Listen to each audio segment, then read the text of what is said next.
Hi, I'm Saren. And I'm Ray. We're your Spider Baby hosts from To Know Her Is to Fear Her, a Spider-Woman podcast, as well as proud members of the collective. You're listening to Capes and Lunatics. Gimme, gimme. Hi, this is Phil, and I'm here to tell you all about the Capes and Lunatics Patreon. Don't miss out on our comic book creator interviews, including our monthly Chichester chats with comic book legend D.G. Chichester, superhero movie brackets in our search for the worst comic book movie of all time, and many, many more specials, all completely uncensored. Access starts for $3 a month, full video when you pledge $5 a month. Check out the link in our show notes or go to patreon.com/capesandlunatics. Hope to see you there. This is Luca Perich, and you're listening to the Capes and Lunatics podcast. This is Annie Chang, and you are listening to the Capes and Lunatics podcast. Best interview ever. And YouTube agrees. So far! YouTube agrees with you, sir. Anyway, welcome. That's right, friend of the show, Annie Chang. Welcome back to another week of the Capes and Lunatics. I am Phil. Phil, stop trying to make the happen. It's yours. Deal with it. Show me another Capes and Lunatics, damn it. Anyway, I am Phil. Joining me, as always, that jovial man from New Jersey. Charlie, the Professor. And that frightful female from Florida. It is. Phil, they know who I am. I'm the effing juggernaut. All 5'2" of her. Don't make 5'3.25", first of all. You know it's a lie when you're adding in quarters, well, come on. You're a guy, you can relate. Every bit counts. Oh! Yeah. To be fair, Manscaped, sponsor us. I was 5'11.75" most of my life. Although I have, as I've aged, I have finally lost my 3/4. So I am just 5'11" flat now. So close. Yeah, well, you know. All right, so See, you can't even say you're 5'11" because people think you're like 5'8". Yeah. No, but I am officially 5'11". You can only compress me so much. That I reach critical mass, and it's not good. He's got 6 inches of stash, Lilith Hellfire. Oh, before we get started on our Just Pure Comics, Charlie and I have to engage in our nonsense. Have you seen the MatPat Food Conspiracy Trilogy? Oh, wait, which one is this? It's just like last 3 ones where it's like the food pyramid, chicken nugget, which chicken nuggets are made of, things like that. Those last 3 food videos. Yeah. I mean, first off, okay, just to get into the whole food pyramid thing, at no time, and maybe it's just because he's too young to know what an actual nutrition is, he never mentioned a square meal. 4 basic food groups. Butter? No. Lard? The actual 4 basic food groups are meat, fish, and eggs, breads and cereals, dairy products, and fruits and vegetables. And it was this basic understanding that we had for years. Well, the whole point of that propaganda was, food conglomerates in there and pushing their interests. Milk. Is milk really good for you? Should you be drinking milk past the age of 20? Probably not. Look. Here's what I'm going to tell you. If you have on your plate an equal amount of protein by weight, as vegetable by weight, as grain by weight, and dairy, because you're going to get that 8 ounces of wholesome milk, if you're a milk drinker, yes, or a nice block of cheese, again, which is high in protein and calcium, you're actually going to have a very well-balanced, healthy meal. It's going to be primarily... Not if it's made in America. Just saying. I'm just telling you what nutritional science was for centuries. Until someone started to... Until food conglomerates started to push their agenda. It wasn't even... See, that's my thing. He's looking to blame the food conglomerates. The food conglomerates were happy with the square meal. And the fact of the matter is the square meal, which he doesn't even mention, which really made me so mad. He was focusing on this pyramid. And it's like, that's Illuminati conspiracy. Come on, Charlie. I understand that, but the pyramid bread is only that's a millennial thing. Thanks, Lilith. That's like something that started in the 90s, but like actually started in the late 70s, but no, but nobody talked about stuff like that. No one really, and that's the thing. It wasn't like in the zeitgeist up until the 90s. It was always a square meal, which was: do you have your 4 basic food groups? Do you have a grain? Do you have a dairy? Do you have a fruit? Do you have a protein? That was always what it was. That was always what it should be. And then all of a sudden, somebody decided, "Oh no, we're gonna do this new thing where we're gonna have a pyramid, and we're just gonna say eat a lot of bread." And then all of a sudden, everyone's like, "Oh, now we're mad about bread, and bread's gonna kill you." It's like, well, you put it at the American bread will kill you. I like everything. I do like everything, and everything is good. But the fact of the matter is that, and it's not American bread. Everyone eats white bread. Acting like, the way that we actually process it in the actual things. Why do you need corn syrup in your bread? Why do you need that? You don't. That's my point. Can you eat bread? No, it makes it rice. They did it perfectly fine for centuries, and European bread actually tastes a lot better and doesn't make me no one denies that it tastes better. That it tastes better doesn't mean it's more nutritious. In fact, it's actually less white bread nutritious. is terrible, period. But yeah, but the thing is that European white bread is actually at least it's not cake. At least European white bread isn't considered cake. That's the thing. American cake is healthier than European bread because American wheat flour is fortified with iron, niacin, and fillers. Hey, you know it's not even the right iron. But I'm sorry, Phil. I just had to give his opinion. If they grind, look. If your body digests it and causes you to be inflamed, yeah, it's fine. Somebody's muffin. Look, all I'm saying is you grind up a Flintstone vitamin into it. Everything is nutritious. So that's the whole that's American nutrition, and that's why Gen X is the way that they are. Thank you very much. Okay, comics. Talking about meat is so natural. I mean, you know, look, you wanted to come to me about food, and I can talk about food. Specifically, his food conspiracies, though. That was the whole point. The pyramid conspiracy.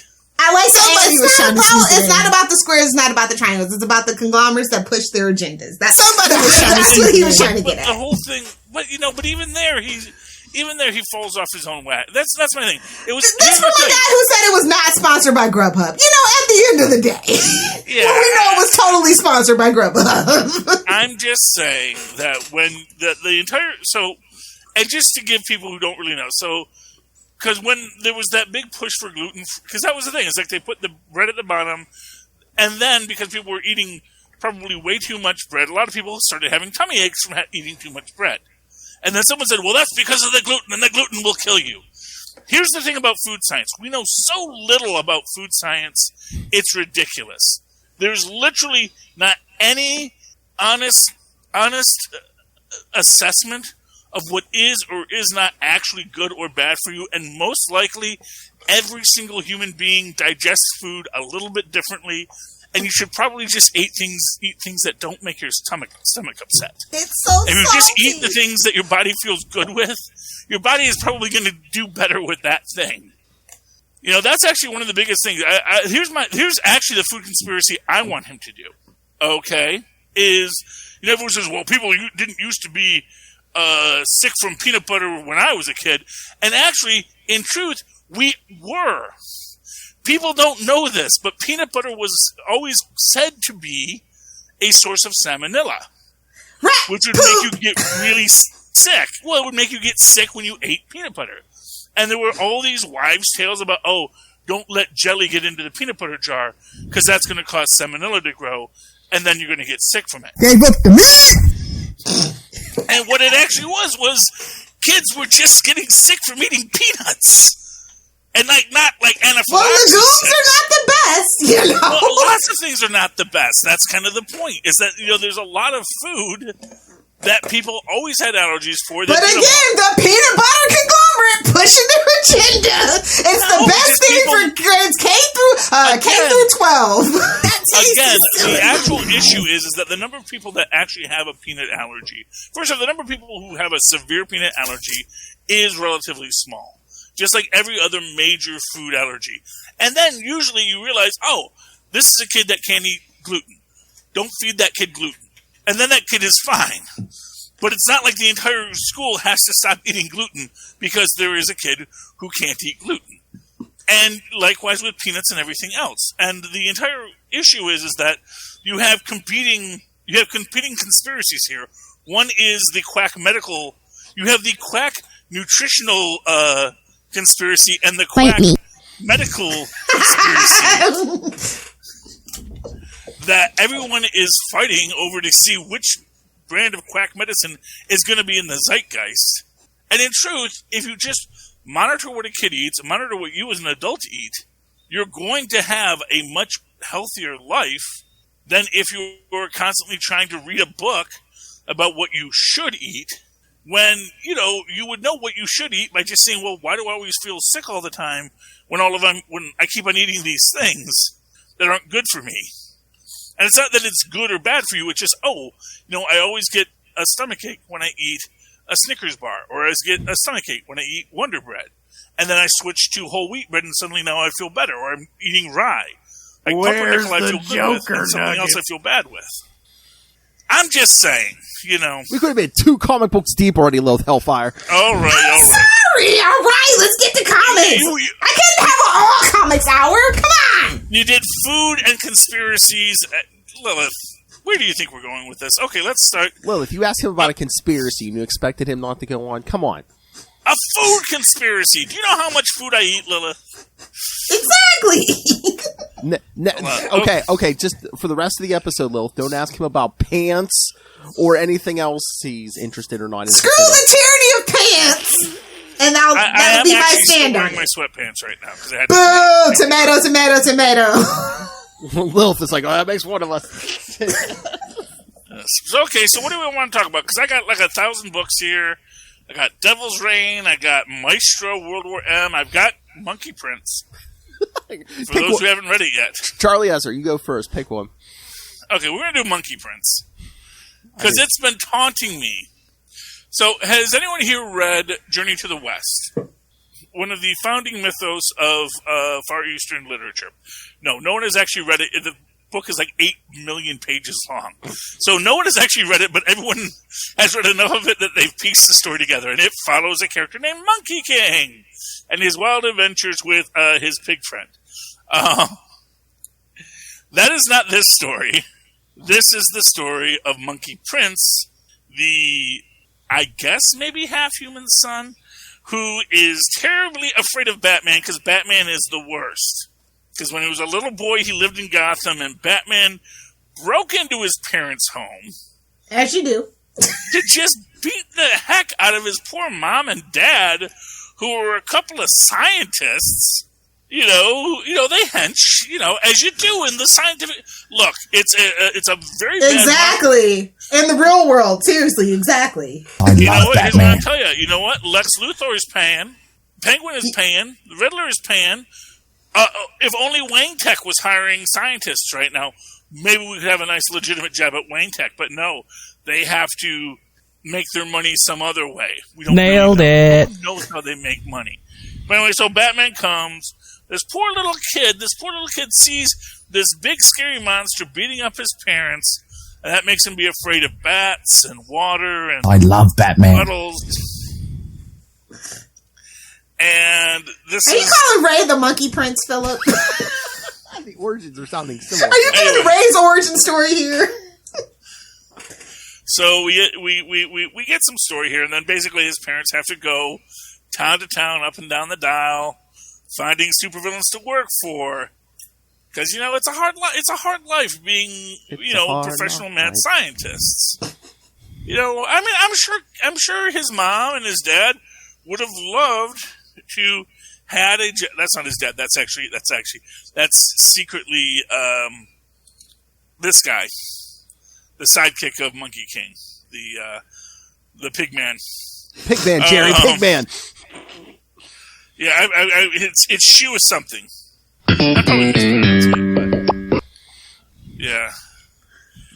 But anyway, they come back to Gotham, and our young Monkey Prince is, he's told he must go through the water curtain to learn his destiny, and he doesn't know what the big fat janitor who is drinking soda and making loud burps is talking about.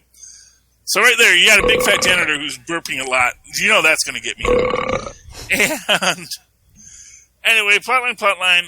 His monkey tail pops out, as it happens. Yada yada. He eventually does go through the water, where he learns that he is actually, and that's where we see the pig man, the Shui, what's his name? Let's see if I can find this real quick here. Shifu Pigsy. Shifu Pigsy is his name. And points out his father is the actual Monkey King, floating on his cloud as he does. And he's just like, yeah, you got to go and become a hero and impress your dad, because you ain't working it right now. And he comes back and he's the Monkey Prince. And he goes to beat up on the bullies who stole his Jordans, classic Jordans too, by the way. He shouldn't be wearing those. Those are worth a fortune. Yeah, well, and to be fair, his parents may be, super scientists working for super villains, but they buy him nice shoes, and they're good parents. Like they're the kind of parents that Bruce Wayne wishes he had. And that's why he specifically beat them up in front of their kids. Exactly. It's like, now you'll be better parents than my awful parents, screwing the cleaning lady and having a Joker baby. But of course, who is also in his gym class? 3 guesses who's in his gym classes. Hero. Don't tell me a Robin. Oh, yeah. The Robin, my friend. Dick Grayson? Damian Wayne's in there. Boo! Tomato! Batman tells Damian to stand down till he gets there. And then all of a sudden, Batman throws his batarang and accidentally chops Monkey Prince's head off. Really? Batman's the worst, yeah. Though unlike Robin, where he died the first issue, this one he's clearly still alive. So obviously there's going to be a whole mystical put my head back on scene. So yeah, Monkey Prince #1. I recommend you pick it up. If you're a fan of overly sarcastic theater's breakdown of modern and ancient myths, then you've listened to their Journey into the West series, which is fun. You will absolutely enjoy Monkey Prince #1. And if you want to see Batman... And if you hate Batman, this has got a lot of great Batman hate. If you want to see Batman spank the monkey, pick it up. It's funny because this week there was some who was it? It was Monkey Meat #2 by Image Comics. It's completely different. It's an anthology series, but I was like, that's so funny. Shout out to Junie Bai. I debated picking up Monkey Meat because I like the title. And, because it reminds me of the song Great Green Globs of Greasy Grimy Gopher Guts. You see, Now, in some versions of it, one of the verses are, Great Green Globs of Greasy Grimy Gopher Guts, chopped up baby parakeet, simulated monkey feet is the one I learned. But I guess in some cultures they say simulated monkey meat or possibly some other processed version of monkey meat. So, but I was like that it was simulated monkey feet. So if they had called it monkey feet, I might have picked it up. But monkey meat, I didn't grow up in that neighborhood. We had simulated monkey feet in my rhyme. And so that was my disconnect. I was like, I know where they're going. I know that's what they're trying to remind me of in my nostalgia. But I bet you read Flowers in the Attic under the age of 12 too, didn't you? I'm unsupervised. I'm unsupervised. Every girl in my school did. And we all knew what was in it. And it's like, oh, okay, yeah. Oh, that's the book. Yeah, okay, yeah. That's cool. But honestly, it just sounded like a girl book, It's like, let's have sex with people. Like girls always want to do. I don't know what school you went to. Starting to explain a lot. And I look as good as I do, no matter how old I am, and I date younger men. All right, Lil. Not talking about me. Hey-oh, Lil throwing out. Anyway, yeah. Good, careful Lil. which clips you drop, because these can get construed in very bad ways for a lot of people, Phil. Okay, you're uncancelable, though. I am uncancelable until they start using deep fakes on me. You do these deep fakes, and now nobody knows what is true anymore. Oh, I'm going to wear a gimp mask and murder people. Exactly. All right, Lilith, go ahead, throw one in. Let's see. Obviously, I'm going to keep it on the DC side. Not too much going on that I want to talk about on the Marvel side. I'm going to go with the best DC book that was out this week.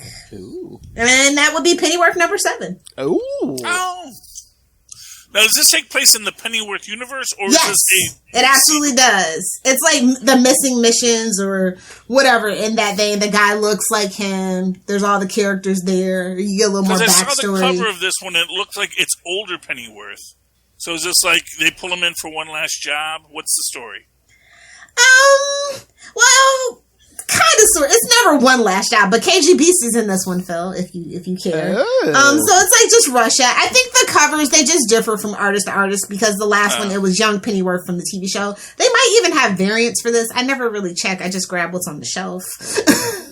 It's not on my pull list, but if I see it, I pick it up. But it's fun. The Pennyworth shows, like, it's on HBO Max now, and I don't think they're getting are they getting another season, or what? I don't know what's going on. But now that it's on HBO Max, I might watch it, so. Yeah, exactly. And I've been catching up and stuff, so. Now that it's on a system that, that's the thing. It's like you put it on, it's like Apple TV. I'm sure there are lots of people that watch Apple TV. I'm not going to pay, when I don't even have an Apple device in my home, I'm not going to pay to watch a streaming service. Can you even get Apple TV if you don't have Apple TV?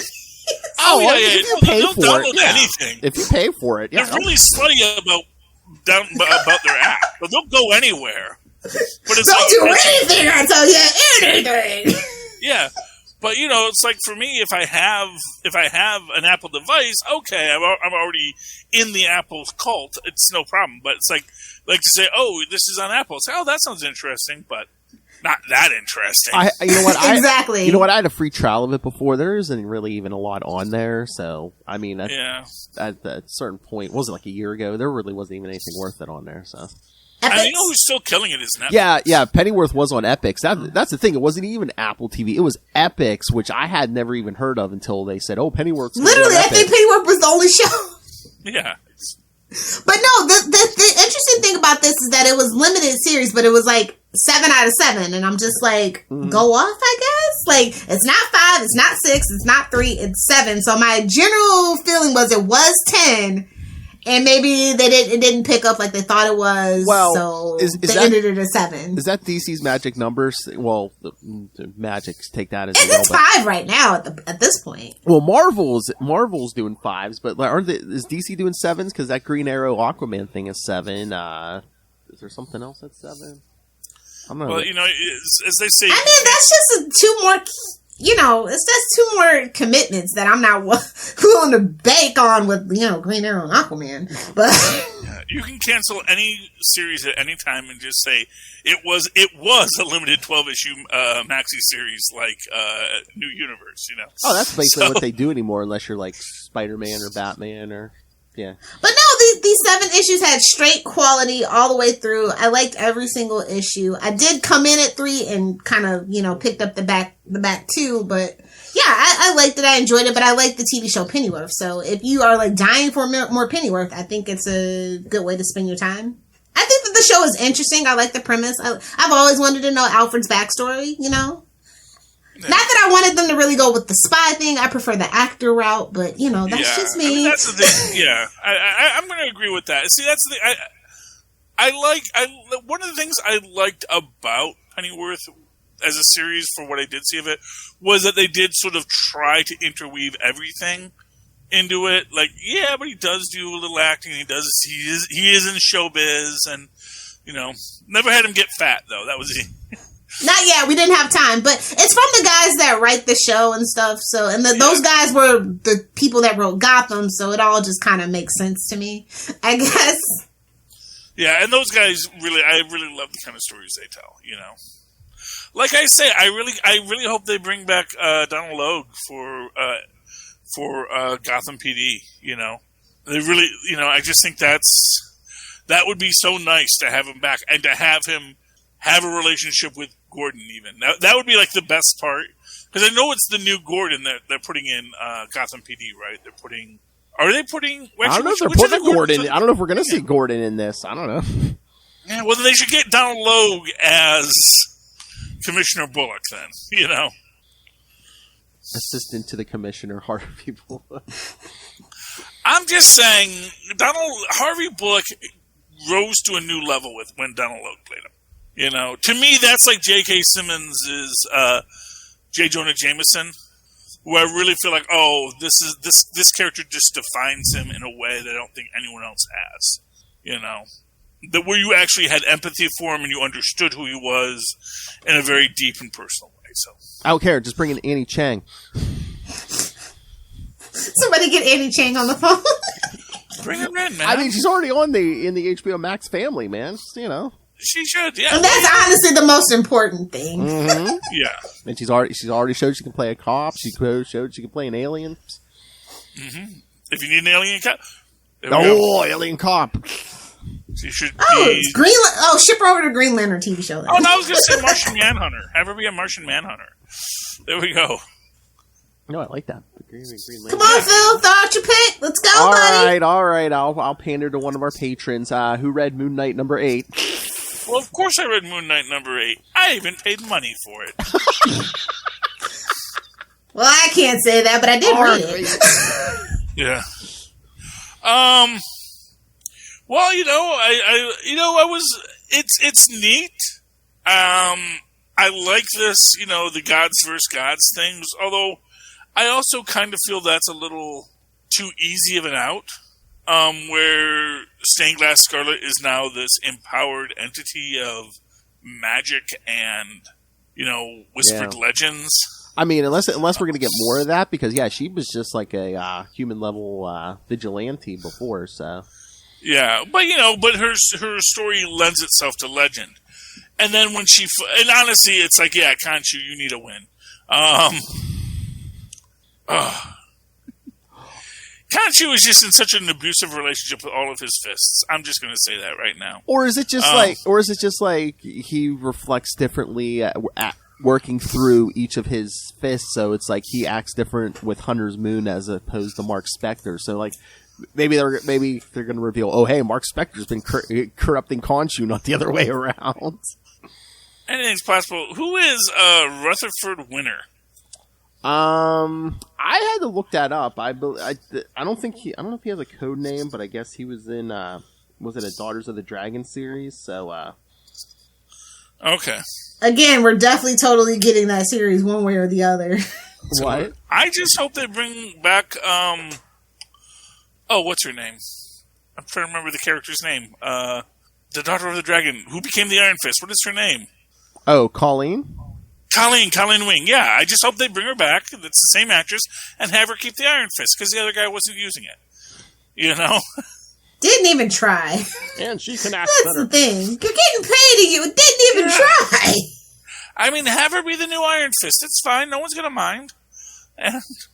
But no one's even gonna notice. All right. So for everyone here and everyone listening, if you have questions about this Moon Knight series, or the Black Cat stuff we enjoyed, or the Taskmaster series Charlie was reading, or the Death of Doctor Strange, stay tuned in 2 weeks, episode 250. We will be talking live with Jed McKay himself. So that'll be fun. Yes.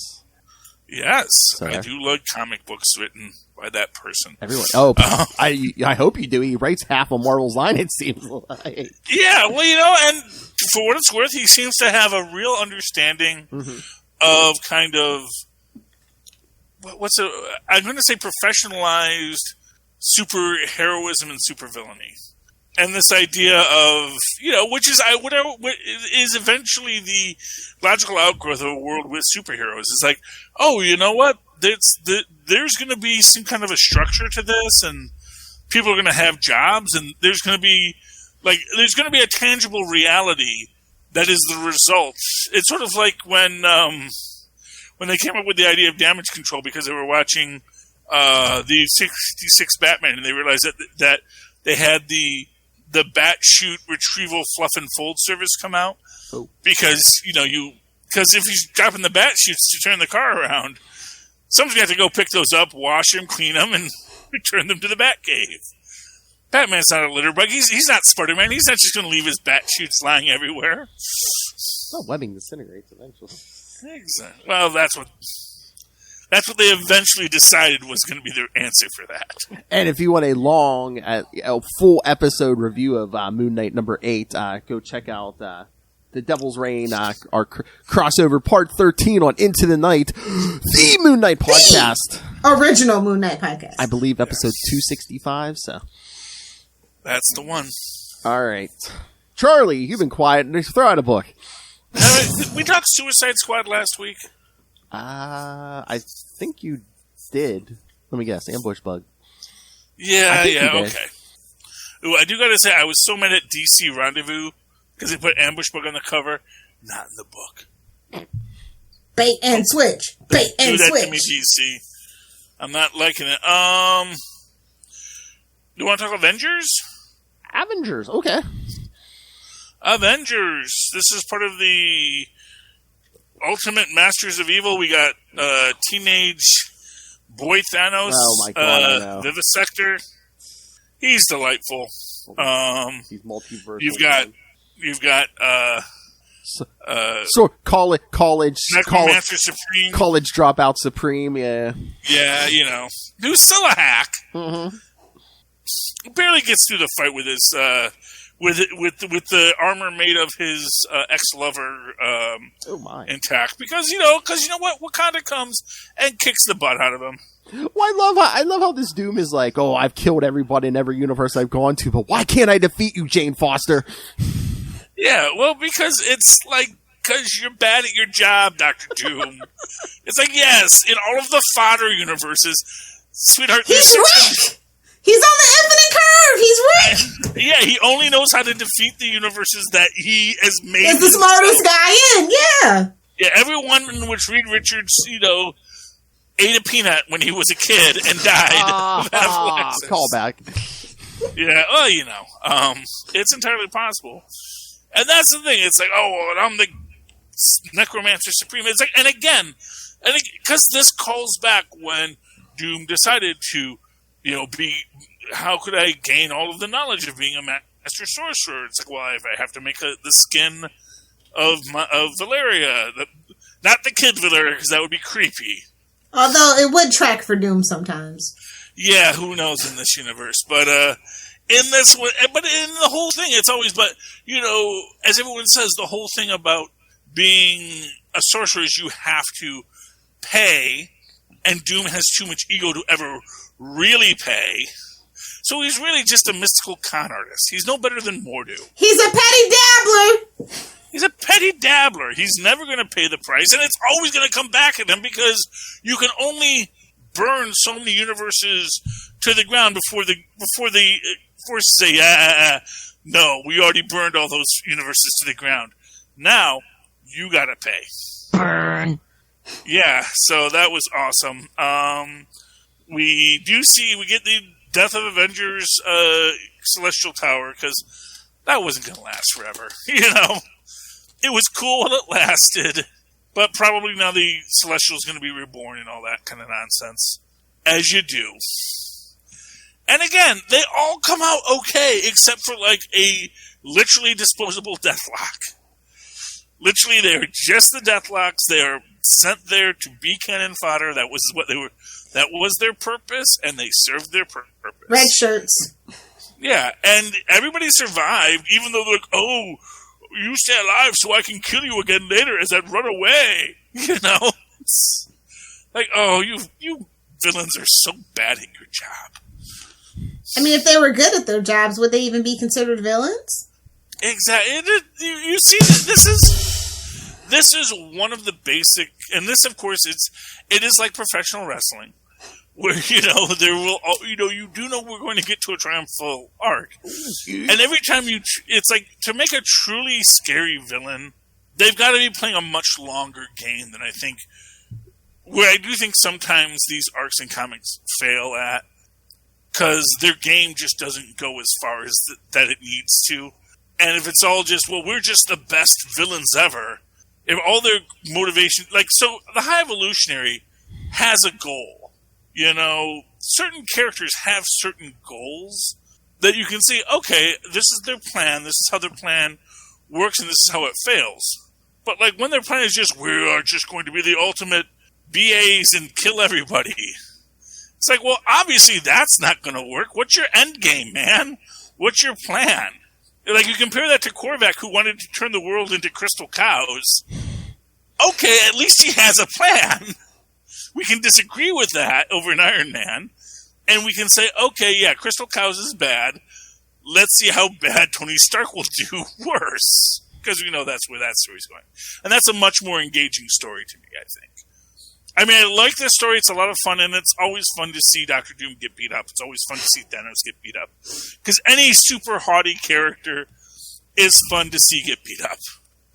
But I do realize that it's just Revenge of the Nerds kind of fun, you know? It's just like, oh, you thought you were the best, but actually you're kind of...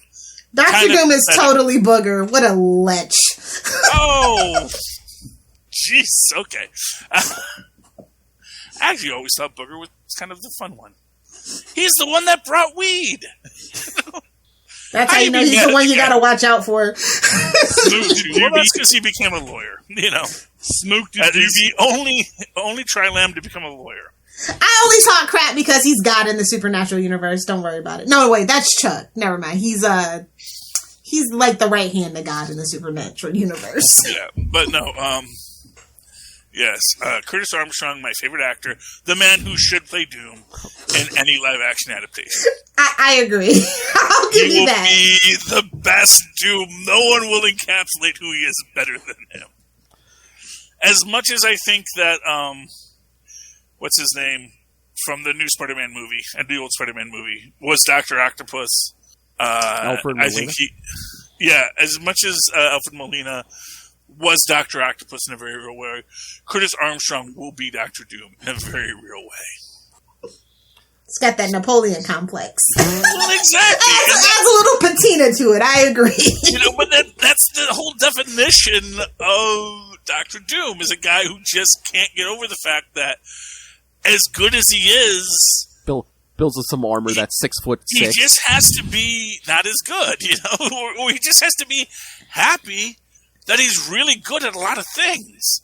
And if you could just be happy with that. But with that, he absolutely has to come with horny Doom bots. It's the only way I accept it. You know what? I can totally see it. So I'll go into the hole on principle. Yeah.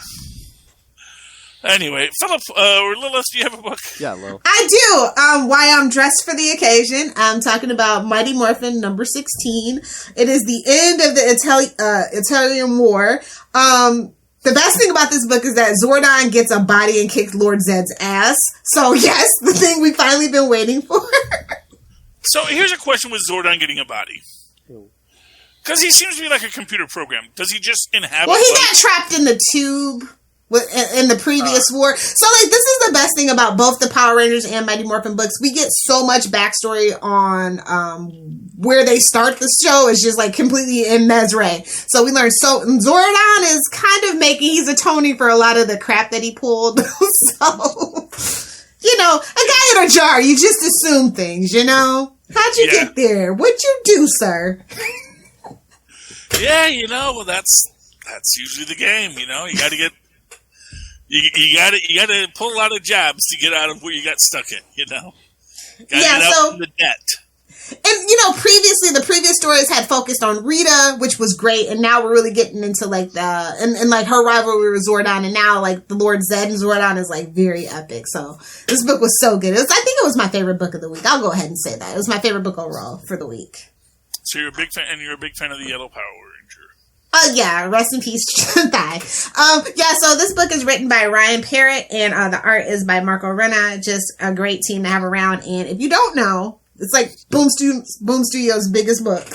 Both of them, Mighty Morphin and Power Rangers. So, yeah. I mean, it's good that your generation can really support that. And we're getting a whole multiverse, baby, and Disney doesn't have their filthy paws on it anymore. I couldn't be happier. That's what you should be. You know, you should be happy to have it grow and expand. Every multiverse should grow. Every multiverse should flourish. You know, that I wish everyone, like Stanley said, you know, success for one is success for all. It truly is. So there's hope for like a live action He-Man and She-Ra and stuff. It's out there. I mean, they have like 5 different versions on Netflix already. So animated wise, I don't know if you can do He-Man in live. I think we can try. I think it'd be okay to try. I didn't mind the old live action. Well, I mean, the storyline was everywhere, but and Tom Paris was in it. Look, you can do live. You can do. Dolph Lundgren was a good He-Man within a Lou Ferrigno universe. Exactly. It's like, how do you do a He-Man without just getting a big guy to be a He-Man? Although, you know what? He doesn't even have to be that big. I mean, well, look at me saying that. Strike that from the record. Scratch that. Yeah, I mean, although I am going to say, you do watch John Cena over on Peacemaker, and do you know what? He's got a good body. He's got a really good body for that, And then, you see freaking The Rock over doing his Black Adam thing, and it's like, well, you know what? Maybe humans can theoretically look like action figures. Although I also worry about, I don't want these poor people hurting themselves, That's the thing. You don't want these good actors hurting themselves trying to look like a plastic toy. It's enjoyable, and somehow I got pregnant. And that's what padding and prosthetics are for. Looking at you, Stephen Amell. In the last 2 seasons? Those were not his pecs, sir. You can't fool me. We'll have studied them You can't do that with He-Man. The man is a shirtless hero. You can absolutely do it. CGI is just that good. I won't name names, but CGI is just that good these days. Oh my! I don't know, man. Since Ricardo Montalban passed, I don't know who does the work anymore. Exactly. Hard nipples. All right, Phil, your pick. I must take umbrage with Lilith Hellfire saying there was nothing good on the Marvel side this week. I'm sure. No, I mean outside of the stuff that we would normally discuss over on Ultimate Spider-Cast. Okay. Obviously. Okay, so I was gonna say, did you read Amazing Spider-Man 88? Of course I did. 88 Point Bay. With the return of the slingers. Phil was so excited. You guys don't even know. Oh, and he bought it. Back. He bought it. Yes. Yeah. This is actually on the pull list.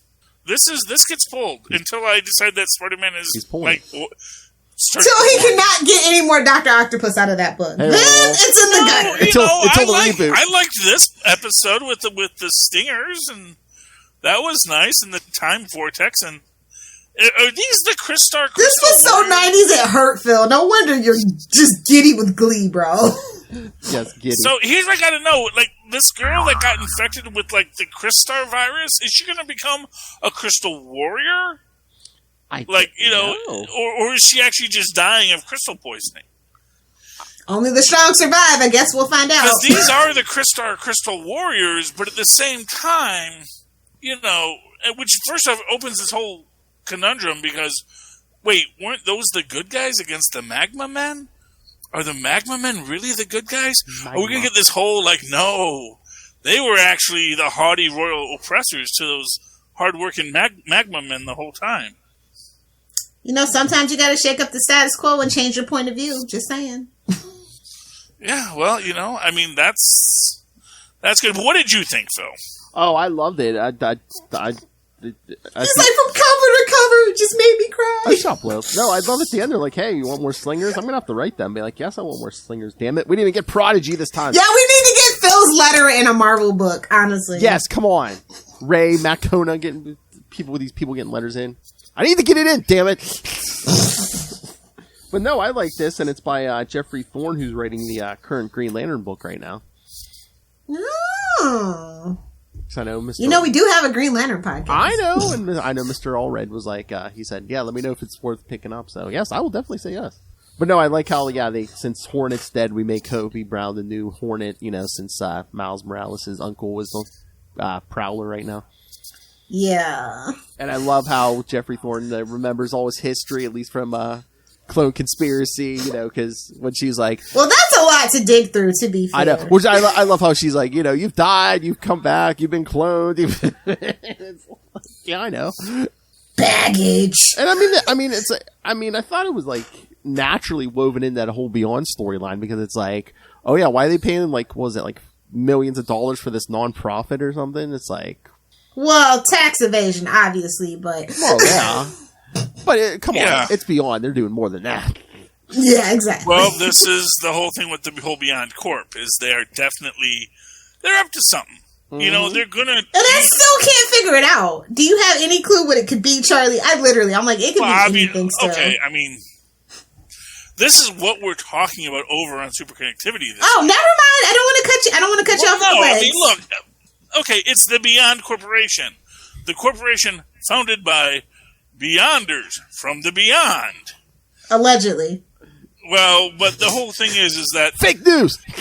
This is the whole thing that is coming up right now. Is we're coming back to the Beyonder, coming back to the Beyonders, coming back to the Beyond. Because and if you want to find out more, watch Super Connectivity. Yeah, I mean, their plan is to. Whatever their plan is to, and honestly, I'm going to be clear with you. I don't know if the Beyond Corporation is run by Beyonders or if they're just trying to doom that last bits of Beyonder energy that might still exist in this universe. But whatever it is, it deals with the Beyonders, and the Beyond Corporation is trying to do something. They're trying to do something, and it's going to be crazy when they do it. Because they've already stolen all of Otto's cloning and brain tech. Those bastards! Because that's the whole thing. They took Otto's brain tech so they could rewrite everyone's memories. You know, because, you know, obviously they're not going to create it themselves because they're not as good as Otto, obviously. Superior puss! You know, they don't understand what they're doing. And they're just basically, they're like Doom. They're just, someone else wrote a book, so I'm going to read it, and I'm going to say I'm a Sorcerer Supreme now. And, you know, which is like, it's annoying to Otto, because he's like, you know, okay, yeah, I see you stole my stuff. I'm not mad that you did it. I'm offended that you don't know what to do with it. You know? Same thing that's going on with the Superior 4. You know, it's like, you know, you guys, I don't know what you think you're doing, but all y'all idiots. Why you bring that up, Charlie? Lilith and I talked about Devil's Reign number 4 last night, but do you think they're like, you read Devil's Reign 4, are they like trying to like, sexy up, Otto? I mean, he definitely is getting some of his Tolliver back on this, yeah. He's got a decent haircut, he's wearing a black... Not just for Aunt May anymore. Oh my. You know, here's what I'll say. Lil, he's giving it to all of New York. Here's what I'll say with Otto, is he is, you know... wearing black suits instead of white suits. Come on. He knows what he's doing. That's the thing. He can fix it. He can fix it. These are all rental bodies. He's bringing back. Literally. He just goes to the vat, turns out a new one, you know.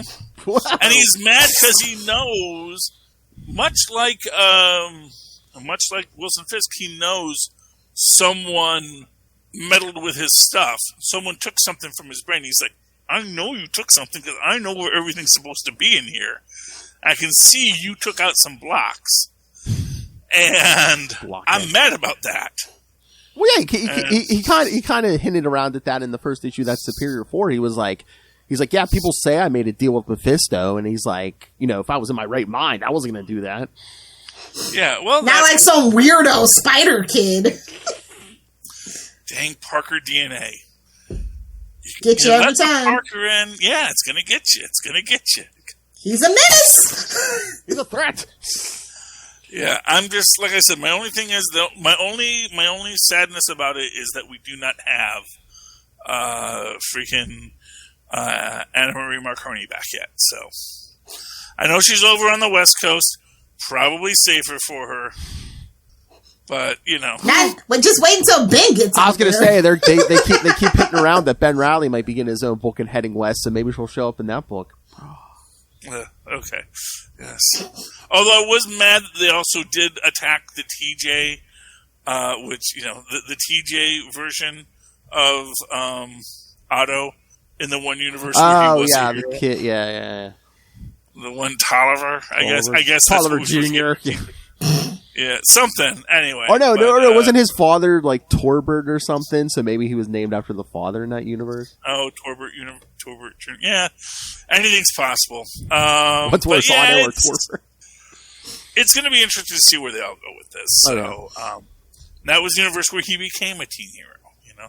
Whereas a teen, he got bitten by a radioactive spider. And then... Why not? Yes. And then Kingpin gets his memory back. Yeah. Because, he makes the... Magic stick. Man, make him remember because, wait, what? Which is also like, why didn't I think of that? Like, wait, it's Purple Man's power. They made me forget. Why don't I just have Purple Man make me remember? Because he's a super villain and he's stupid. He doesn't have vision. Had to play with his stick. But this is literally why Otto is just disgusted to work with these people. Because it's just like... I don't know. It seems like... He has that line, I'm surrounded by idiots. I mean, it seems like in Devil's Reign 4, he seems like he's trying to take everything for... he's trying to use what the Kingpin's done and be like, you know what? I'm just going to take the organization and, use it for my own he's going to means. do something. I don't know exactly what he's going to do yet, but... Because those drones scream Otto. Oh, yeah. No, it's all his stuff. I read Superior Spider-Man, I know. Yeah, well, he just... It's like, but, and to me, that's the thing for Otto. It's like, here's my old drones that I used to have running around the city, That's so 5 generations ago. That's something I came up with, on the back of a napkin back when I was pretending to be Spider-Man. Enjoy. I was going to say, take the octopus legs or the spider legs off them. Yes, now they... Just put wings on them, fine. Hover bots, yes. Have fun. Okay. I don't know how much longer you guys want to go. I got more books. Oh, can we talk about Radiant Black number 12 real quick? If everybody read it? Yeah. I was wondering if anyone was going to bring that up. Secret of Radiant Pink. Yay. I feel personally attacked. I know. She was like running into a Best Buy for more Mike. I was like, I feel you. Yeah. And everyone's podcasting now. That's why we have no mics left. She's a Twitch streamer. Oh man. Hey, the last time I went to get a laptop, I know they were like, "Oh, hey, we don't have that many left." Again, it's like over a year ago, but it's like, yeah, we don't have a lot. Yeah, thanks pandemic for the chip shortage. Yeah, but I still don't have my good PS5. Yeah, we got the secret origin of Radiant Pink and Radiant Yellow. Oh, we still technically don't have Radiant Yellow. Our old man Radiant, Yes, exactly. Old dude Radiant, he fixes electronics. Just like, he came into the superhero game too old for this stuff. I like it, and I like Radiant Yellow's entire take on everything because he is just like, I'm living in the moment. And says, "Oh no, I can see the future," which is also fun. Just like, also, I am magical prior to this, just so you know. So I'm not going to name the trope. So so Pink was the streamer. Yellow was working at Best Buy. So are we saying modern technology creates superheroes and supervillains? Duh.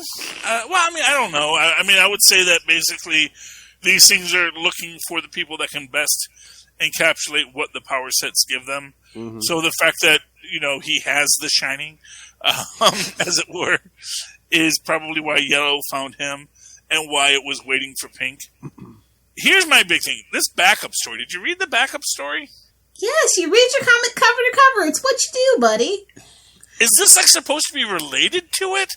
Or is this a teaser for something? Because I'm like, we have these special orbs, and they give us amazing powers. See, mine is blue, and yours is yellow. And it's like, wait a minute. This seems like something I just read. So, if this is not related to the book I just read, what is this backup story? I think it's related. I think it's a hint. I wonder, man. That's what's weird and interesting. But it's also interesting. Phil, shoot Kyle, friend of the show, Kyle Higgins, a note. Ask him, what the hell is that backup story about? We're confused. Because this is all like sci-fi superhero, and this is all like, mystical. Oh, the one chosen stone has found her way to be the place. It's Sailor Moon, baby. We're on issue 12. I was like, hey, it's been a year. You want to come on and talk? I would love to have him back, because I have questions, sir, and I have receipts. I'll try, but I think he said there was someone starting up like an actual Radiant Black podcast. Oh. So what? He can't talk to his old friend? we'll try. I'll try. I mean, I'm not saying he has to give us spoilers. Hey, look. We just want answers that you can give. Tell you what, if you're too big to talk to us, call the number and say, the backup story on that was just, I had nothing to do with that. That was just something, that's a teaser for another book. That book is doing pretty well for, Image, so maybe. Yeah. That's entirely possible.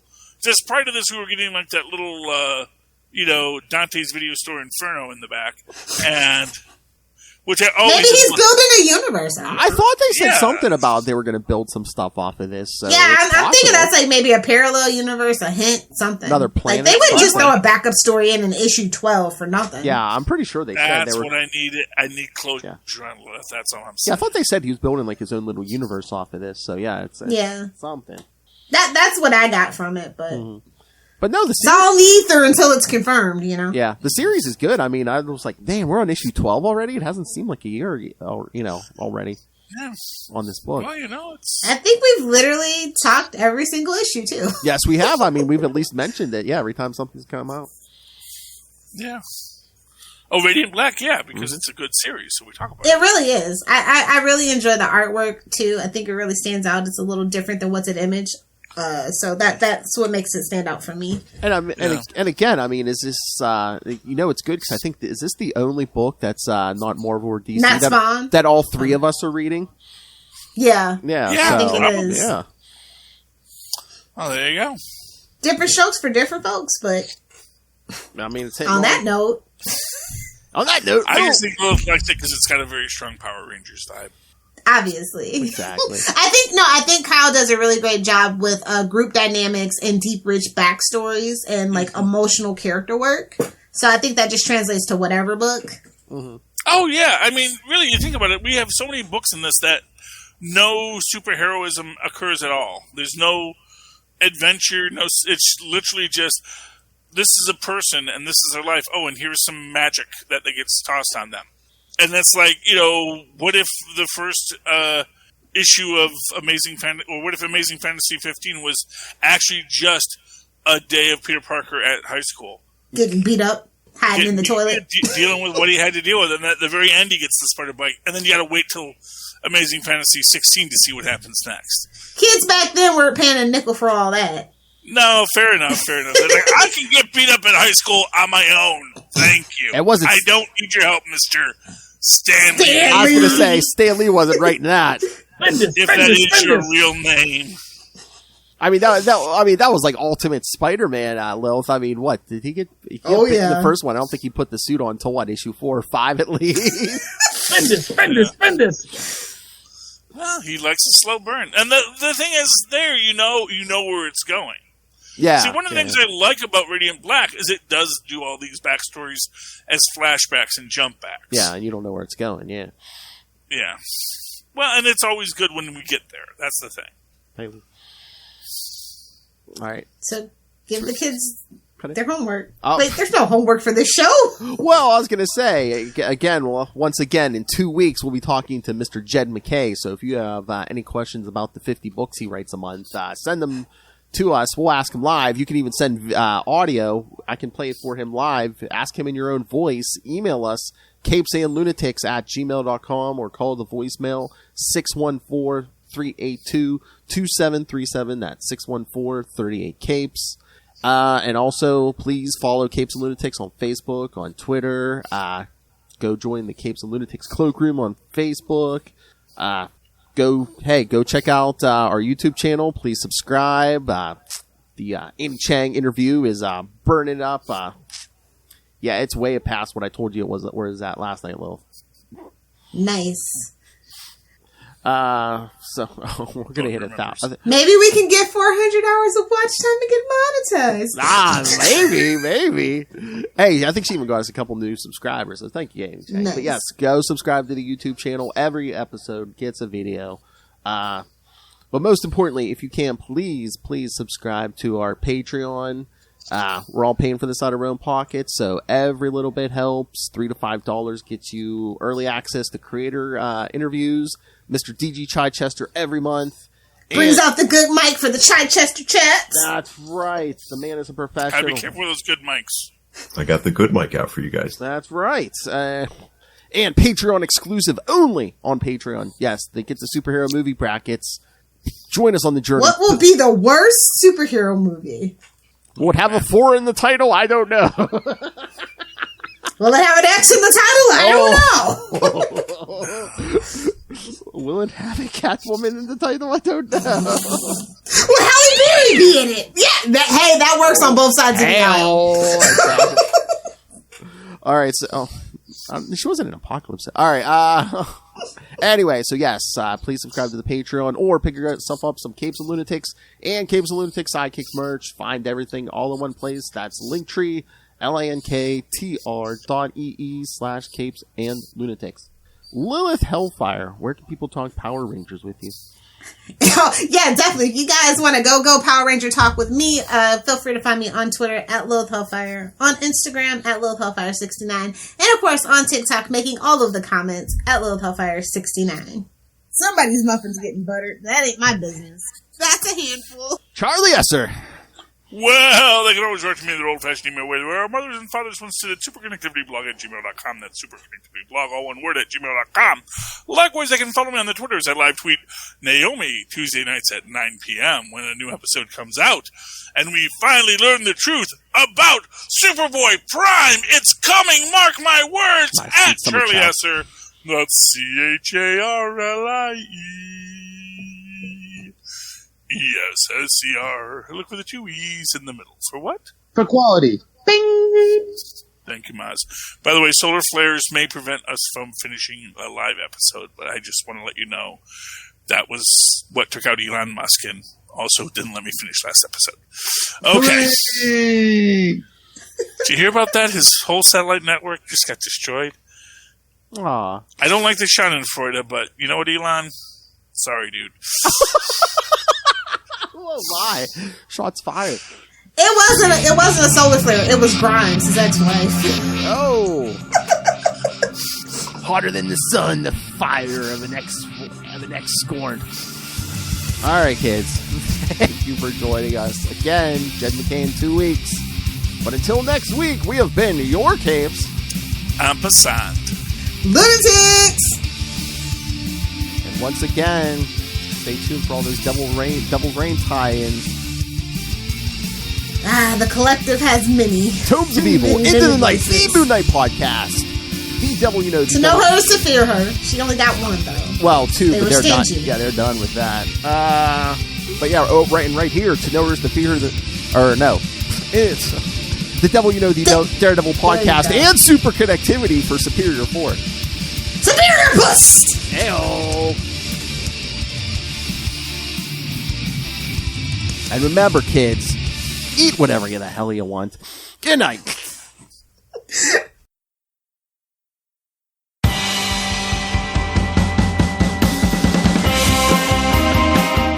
Hi, I'm one of the High Priests of Khonshu Ray, and I have the sacred privilege of providing you, the loony listener, with a podcast honouring Marvel's very own Moon Knight. So join me and a host of others at Into the Night, a Moon Knight podcast. Follow us on Facebook, Twitter, and Instagram, or support the show by becoming a Patreon member. Into the Night, a Moon Knight podcast. It's time to get your Khonshu on.